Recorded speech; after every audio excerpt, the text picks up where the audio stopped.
Bonjour tout le monde.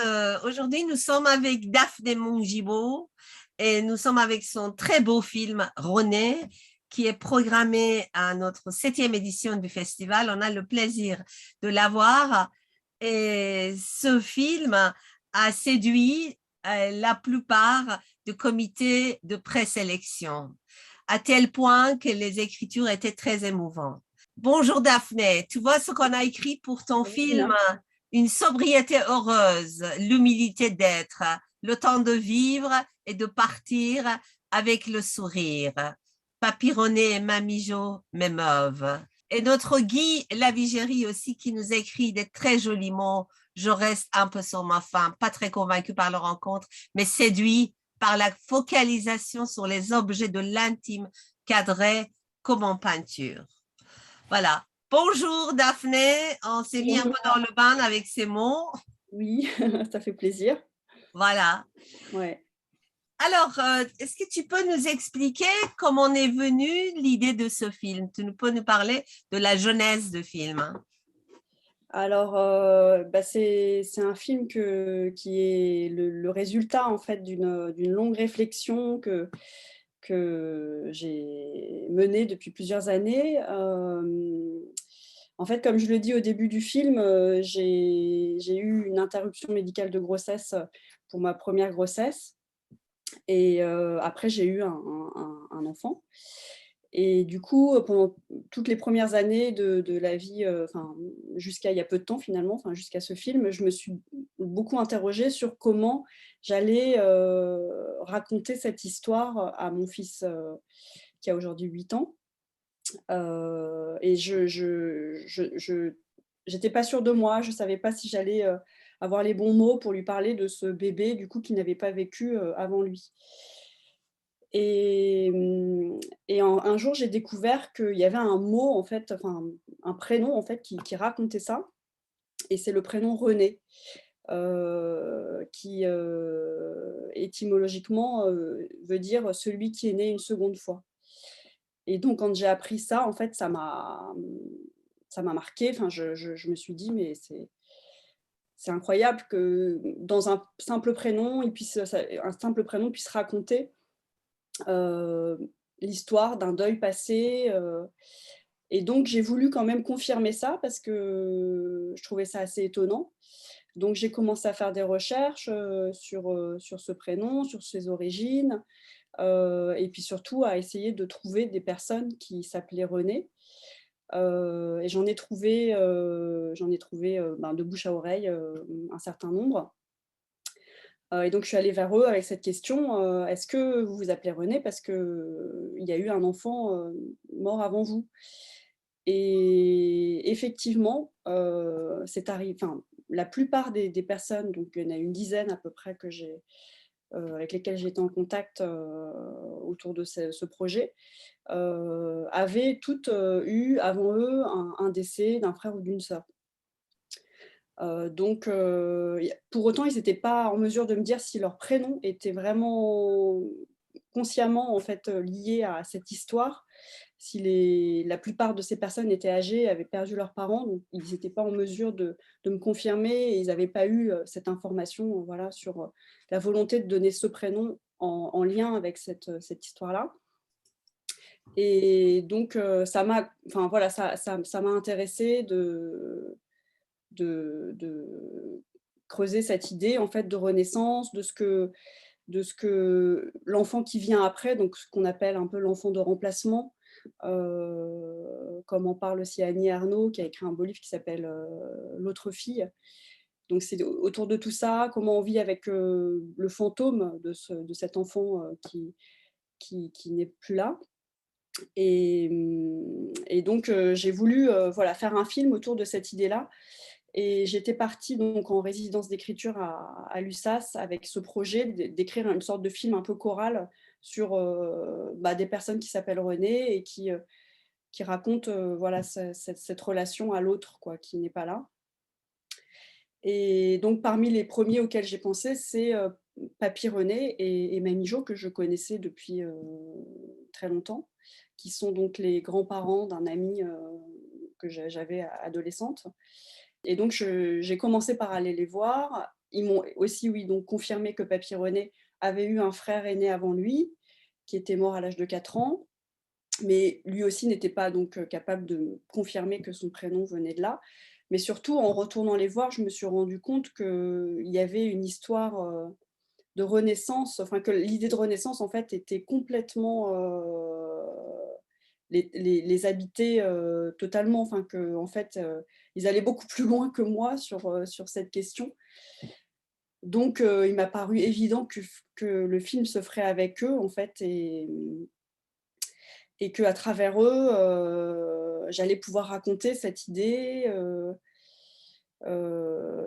cyclique du retour, enfin de la vie qui continue, de comment on fait avec, ceux qui ont disparu, et donc voilà, je me suis concentrée, sur eux pour faire le film.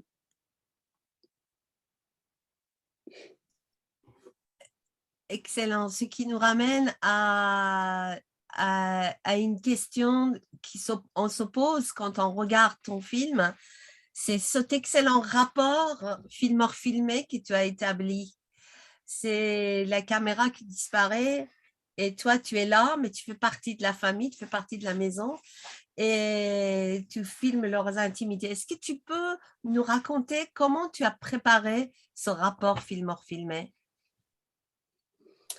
Alors ça a été évidemment, très évident, hein, de faire entrer la caméra, chez eux, on se connaît donc depuis longtemps, ils me considèrent, enfin comme d'autres amis d'ailleurs, de leurs petits-enfants, comme faisant partie de la famille. C'est des gens extrêmement généreux. Donc dès que je leur ai parlé de mon envie de les filmer, ils ont été tout de suite, d'accord et très, amusés même de participer à ce film. Donc j'avais voilà, carte blanche quoi pour filmer. Après voilà, il y a eu comme je suis allée souvent les voir, au début je venais avec un enregistreur audio pour, voilà, savoir un peu mieux où j'allais aller aussi parce que je connaissais leur histoire, mais j'avais besoin, ben, de la préciser. Donc j'ai commencé par les enregistrer, puis après par venir avec une petite caméra pour, faire des repérages, et puis on a décidé, à un moment voilà, de faire le tournage qui a été assez court, mais ils étaient très, très volontaires et et ils m'ont donné, énormément, enfin j'étais très touchée voilà, de leur générosité, quoi. Pendant le tournage, je ne sais pas s'il y a une image où on me voit, en fait, je suis enceinte de 7 mois, donc de ma petite fille, et donc du coup, pendant le tournage, comme j'étais quand même assez, je pouvais pas, non plus énormément me déplacer, donc j'ai laissé la caméra à un endroit et puis, bah, voilà, j'étais beaucoup dans l'observation, je l'idée était que j'avais envie de me faire oublier, mais en même temps, c'était quand même très compliqué vu qu'on est dans une relation, bah, très étroite. Mamie Jo, elle est très expressive et donc elle me parlait beaucoup, voilà, donc assez vite, je me suis dit: «Bon, bah, je fais partie du film, quand même», mais j'ai essayé de ne pas être trop présente, non plus. Mhm. Justement, et tu as essayé de respecter ce rythme de Mamie Jo et Papy René. Le film est rythmé aussi par leurs mouvements. Il y a une telle écoute, une telle observation, et tu invites aussi les spectateurs à te suivre dans ce rythme qui est à la fois dans la réalisation et aussi dans le montage. Et je voulais te demander comment vous avez décidé à rythmer ce film pour garder justement ces moments d'écoute et ces moments de silence. Hem, Moi, je voulais que le film soit court, en fait, c'était mon intention, dès le début. Avec eux, j'avais envie d'être dans quelque chose d'un peu instantané. Le tournage a duré, 2 jours, donc ça a été, intense, en fait, mais voilà, je j'étais à la recherche de moments très signifiants, en fait. Heu mais aussi du coup à travers les silences, à travers, des postures, de recueillement aussi chez eux. J'ai essayé d'avoir un rythme, pendant le montage qui est ponctué, par le son du chemin de fer aussi, qui pour moi était symboliquement très important. Il est à la fois en in et en off aussi dans le film. Mais voilà, c'était pour moi un peu la présence de cette, chose invisible ou de cette personne, enfin en l'occurrence de ces personnes invisibles qui passent et qui laissent voilà, derrière eux une traînée, enfin, un écho et donc le film, je dirais qu'il est rythmé, enfin j'ai essayé de le rythmer avec ce 3e personnage, peut-être, c'est voilà, ce chemin de fer, qui est là, qui passe derrière leur maison. Quand on voit le film, on a envie de savoir qu'est-ce que euh, Mamie Jo et Papy René pensent du film.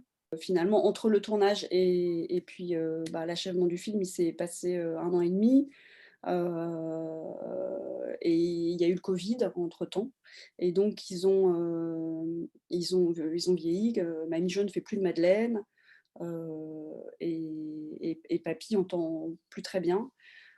Donc quand je leur ai montré, en fait, ils étaient très impatients et puis lui, n'entendait pas et elle voit, plus très bien. Donc du coup, ils se complétaient encore une fois beaucoup et ils ont été, très touchés, très très heureux d'apparaître, de laisser aussi, pour leurs multiples, petits-enfants et arrière-petits-enfants, ce film, qui pour eux est à la fois, un une trace, qu'ils laisseront, et puis aussi, évidemment pour nous, enfin Mamie Jo et moi, surtout cette histoire de femme entre nous, de cet avortement, du deuil, enfin